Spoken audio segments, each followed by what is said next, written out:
Baiklah, Assalamualaikum warahmatullahi wabarakatuh. Selamat pagi dan salam sejahtera bagi kita semua. Yang terhormat Ibu Dr. Nur Fadiawati MSI selaku dosen pengampu mata kuliah Metodologi Pembelajaran Kimia, serta rekan-rekan mahasiswa yang saya banggakan. Di sini kami dari kelompok 9 akan mempresentasikan hasil kerja kami mengenai metode penelitian kuantitatif, yaitu quasi experimental design. Adapun anggota kelompok saya, yaitu ada Saudari Rika Aprilia dengan nomor pokok mahasiswa 2113023024 dan saya sendiri Veralia Sapitri dengan pokok mahasiswa 2113023080. Baiklah, di sini kami akan membahas tentang metode penelitian kuantitatif atau quasi experimental design, di mana quasi experimental design ini memiliki beberapa desain. Yang pertama itu ada desain pencocokan saja, kemudian ada desain penyeimbang, dan yang terakhir ada desain deret waktu serta desain faktorial. Yang pertama kita akan membahas apa itu desain quasi eksperimental. Uh, Desain quasi eksperimental sendiri ini menggunakan pemilihan atau perlakuan secara acak, di mana para peneliti yang menggunakan desain ini mengandalkan teknik lain untuk mengendalikan ancaman terhadap validitas internal. Nah, validitas sendiri itu ada 10, yaitu ada karakteristik subjek, kemudian ada kehilangan, pengujian, sejarah, tempat, instrumen, sikap, regresi, penerapan, dan juga pematangan. Desain quasi eksperimental ini tidak berarti bahwa dia diacak secara individu, tetapi secara kelompok atau dengan cluster random sampling. Maksudnya adalah penetapan kelompok itu sudah terjadi, di mana peneliti tidak punya kelas kontrol atau kelas eksperimen. Nah, misalnya peneliti ingin meneliti 2 kelas yang ingin dijadikan sampel dari 5 populasi yang ada, dia tidak menentukan mana sampelnya, mana populasinya, tetapi dia sudah ada populasi, kemudian dia jadikan sampel. Tinggal ditentukan saja kelas apa yang menjadi kelas eksperimen dan kelas apa yang menjadi kelas kontrolnya. Misalnya seorang peneliti ingin mengambil 2 kelas dari 5 kelas yang ada, itu tinggal dia tentukan saja bahwa kelas 10-1-nya misalnya menjadi kelas kontrol X, kemudian 10-2-nya menjadi kontrol C. Berbeda dengan true eksperimen bahwasanya mereka harus memilih kelas atau menentukan kelas terlebih dahulu baru menentukan mana yang menjadi kelas X dan juga kelas C. Tetapi di desain quasi eksperimental ini kita sudah memiliki kelas, hanya saja kita menentukan mana kelas yang berperan sebagai X dan yang berperan sebagai C. Baiklah, yang pertama itu ada kelas pencocokan saja. Desain pencocokan saja ini berbeda dari penugasan acak dengan pencocokan hanya dengan menggunakan acak yang tidak digunakan. Peneliti masih mencocokkan subjek dalam kelompok eksperimen dan kontrol pada variabel tertentu. Namun, dia tidak menjamin bahwa variabel tersebut setara pada variabel lain. Mengapa demikian? Karena walaupun cocok, subjek sudah ada berada dalam kelompok yang utuh. Hal ini merupakan keterbatasan yang serius, namun seringkali tidak dihindari ketika penugasan acak tidak mungkin dilakukan, yaitu ketika kelompok utuh harus digunakan. Nah, ketika beberapa kelompok tersedia untuk suatu studi metode dan kelompok-kelompok tersebut dapat digunakan secara acak keperluan yang berbeda, desain ini menawarkan alternatif terhadap penetapan subjek secara acak setelah kelompok-kelompok tersebut diberi perlakuan berbeda secara acak. Individu yang menerima satu perlakuan dicocokkan dengan individu yang menerima perlakuan lainnya. Contohnya itu ada di sini. Itu ada the matching only pretest only control group design, kemudian ada the matching only pretest post test. Nah, kelas yang pertama itu hanya kelas yang dibandingkan nilainya dengan yang diberi perlakuan dan tidak diberi perlakuan. Nah, misalnya kita ada seorang peneliti yang memilih 2 kelas untuk mengetahui efektivitas pembelajaran kimia, di mana kelas A itu diberi model pembelajaran yang terbaru, bisa dengan inquiry terbimbing atau discovery learning, dan juga yang lainnya. Sedangkan kelas yang B itu hanya diberi model pembelajaran yang tradisional atau yang lama, yaitu dengan menggunakan metode ceramah yang biasanya kita temui. Nah, di kelas yang pertama itu, langkah pertama yang kita lakukan adalah mencocokkan nilainya. Kemudian, ada yang diberi perlakuan dan juga ada yang tidak diberi perlakuan. Selanjutnya, kita lakukan post-test dan bandingkan nilai hasil post-test tadi dari nilai yang belum dilakukan perlakuan atau diberi metode tadi. Mana nilainya yang dicocokkan. Oleh sebab itu dikatakan desain pencocokan karena dia dicocokkan dengan nilai yang di awal tadi. Kemudian yang bagian on liquiditas post-test itu hampir sama dari yang on liquiditas saja, tapi dia diberi atau dilakukan post-test secara 2 kali. Di mana yang pertama itu di-matching-kan dulu nilainya, kemudian diberikan post-test atau dilakukan post-test, selanjutnya diberi perlakuan dan dilakukan post-test kembali, dan dicocokkan nilai-nilai dari post-test tadi. Selanjutnya itu ada desain penyeimbang yang akan dijelaskan oleh rekan saya, kepadanya dipersilakan.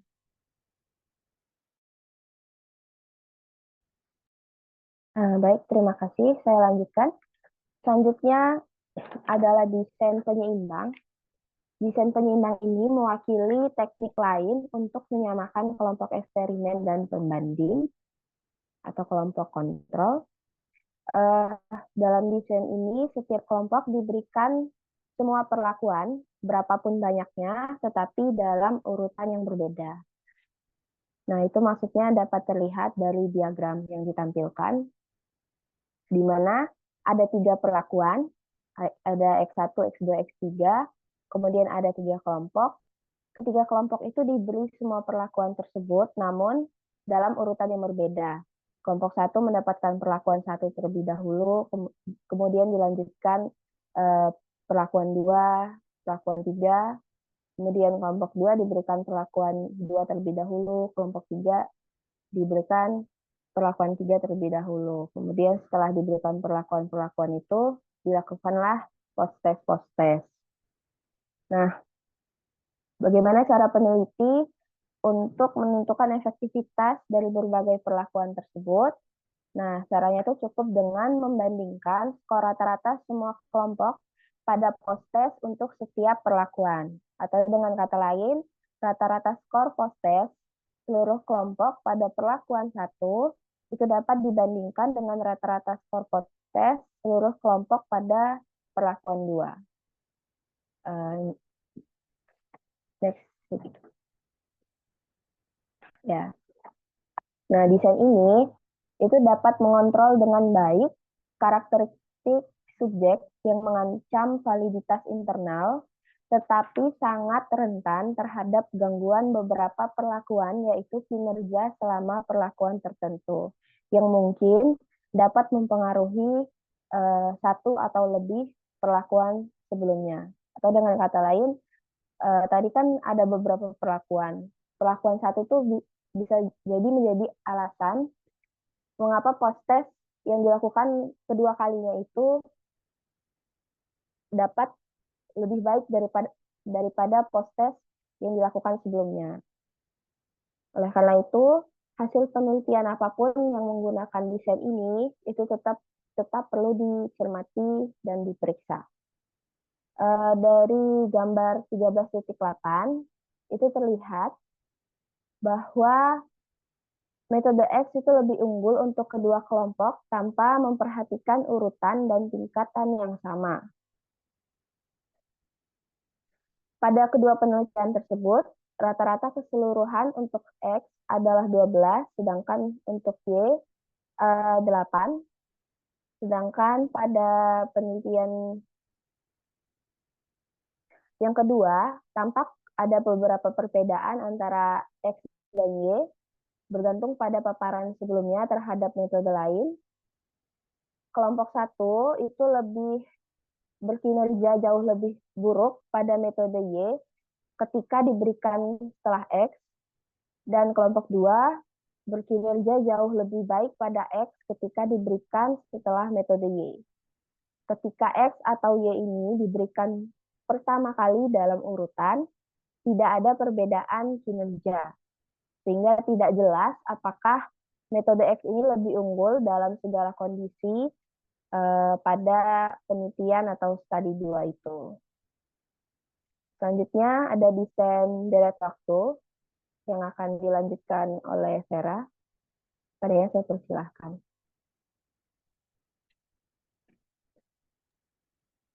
Baik, terima kasih Rika. Selanjutnya itu ada desain deret waktu, di mana desain pre dan post test yang khas yang diteliti hingga saat ini melibatkan observasi atau pengukuran yang dilakukan segera sebelum dan sesudah perlakuan.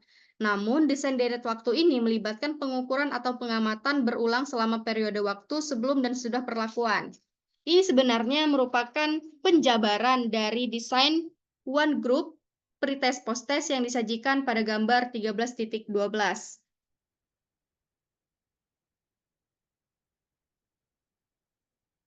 Di mana sejumlah besar data dikumpulkan pada suatu kelompok. Jika skor kelompok pada dasarnya sama pada pretest dan kemudian meningkat secara signifikan pada post-test, peneliti memiliki keyakinan lebih besar bahwa perlakuan tersebut menyebabkan peningkatan dibandingkan jika hanya diberi satu pretest dan satu post-test. Contohnya adalah seorang guru yang memberikan ulangan mingguan kepada kelasnya selama beberapa minggu sebelum memberi mereka buku teks baru untuk digunakan, dan kemudian memantau bagaimana nilai mereka pada sejumlah ulangan mingguan setelah mereka menggunakan buku teks tersebut. Nah, di sini ada diagramnya, di mana yang seperti saya jelaskan tadi bahwasanya seorang guru itu memberikan ulangan mingguan kepada kelasnya, misalnya itu ada 5 minggu, maka diberikan ulangan selama 5 kali sebelum diberi buku teks, di mana X ini adalah perlakuan. Setelah mereka melakukan ulangan harian atau ulangan mingguan selama 5 kali, kemudian diberi perlakuan berupa pemberian buku teks, lalu mereka ulangan kembali selama 5 kali juga, yang seharusnya setelah diberi perlakuan ini, maka nilai mereka harusnya jauh lebih meningkat atau lebih besar daripada ulangan sebelumnya. Nah, diagram deret waktu ini adalah sebagai berikut, di mana ancaman terhadap validitas internal yang membahayakan penggunaan desain ini meliputi sejarah, kemudian instrumentasi, pengujian. Kemungkinan interaksi perlakuan pretest juga meningkat dengan menggunakan beberapa pretest, di mana efektivitas perlakuan dalam desain deret waktu ini pada dasarnya ditentukan dengan menganalisis pola nilai tes yang dihasilkan dari beberapa tes. Itu terlihat pada gambar 13.9.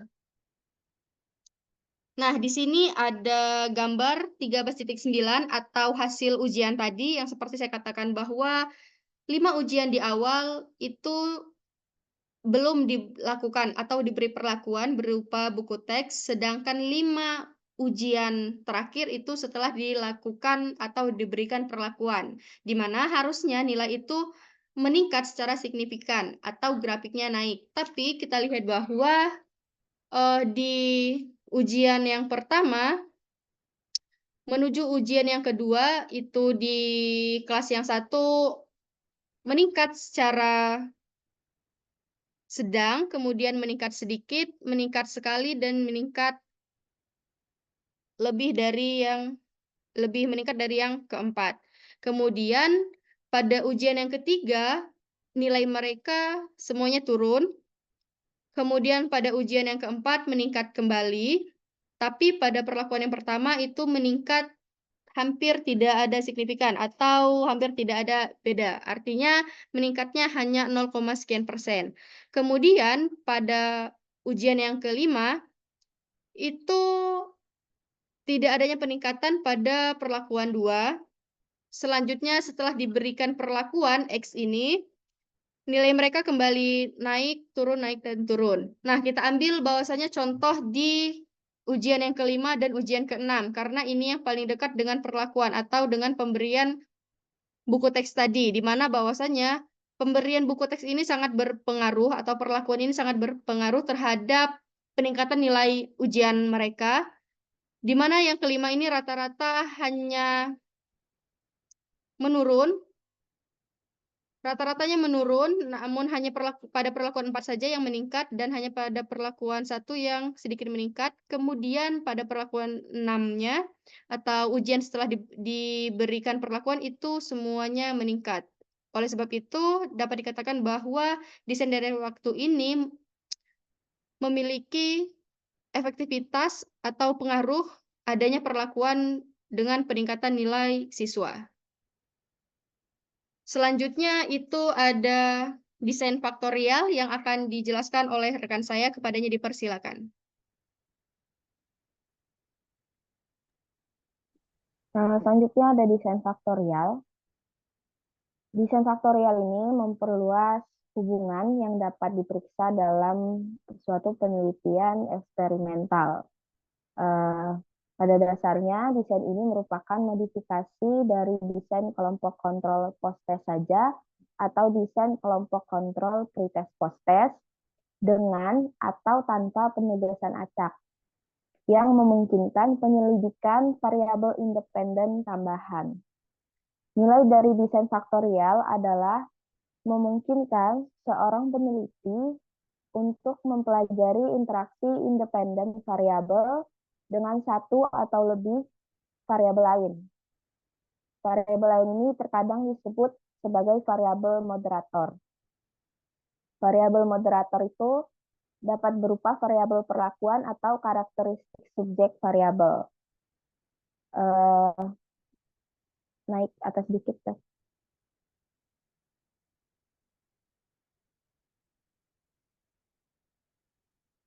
Ya, sih. Nah, dari gambar yang ditampilkan itu merupakan diagram desain faktorial, di mana desain ini merupakan modifikasi dari desain kelompok kontrol pretest post-test yang melibatkan satu kelompok eksperimen dan satu kelompok kontrol serta variabel moderator yang memiliki dua tingkatan, yaitu ada Y1 dan Y2. Dalam desain ini, dua kelompok akan menerima perlakuan atau yang disebut dengan class treatment.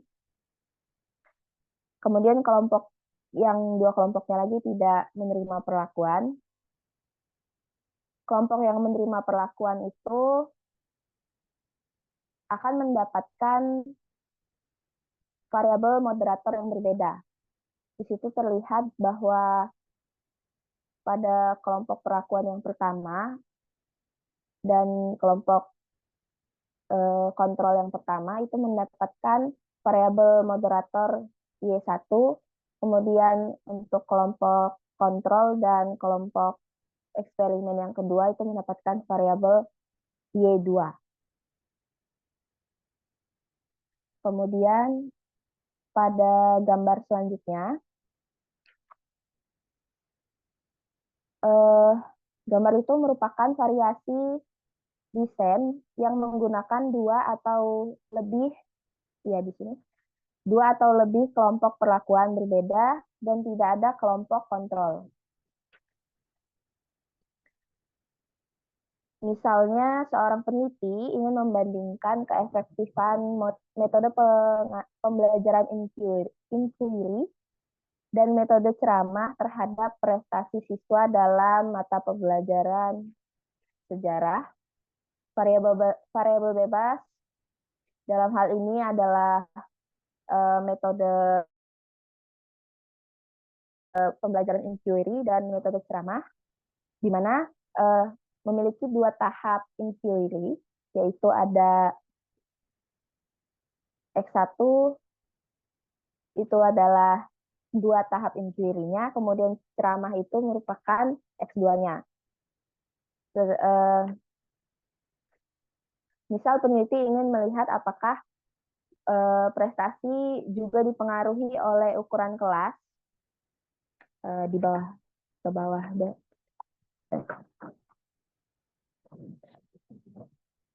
Misalnya seorang guru ingin mengetahui apakah prestasi juga dapat dipengaruhi oleh ukuran kelas. Dalam hal ini, Y1 mungkin bisa mewakili kelas yang kecil, kemudian Y2 dapat mewakili kelas yang besar. Desain faktorial ini dapat digunakan untuk menilai tidak hanya pengaruh terpisah dari masing-masing variabel independen, tetapi juga pengaruh dari gabungannya. Dengan kata lain, peneliti dapat melihat bagaimana salah satu variabel dapat memoderasi variabel lainnya. Next. Pada gambar 13.10 ini mengilustrasikan berbagai kombinasi variabel-variabel dari desain faktorial. Kemudian,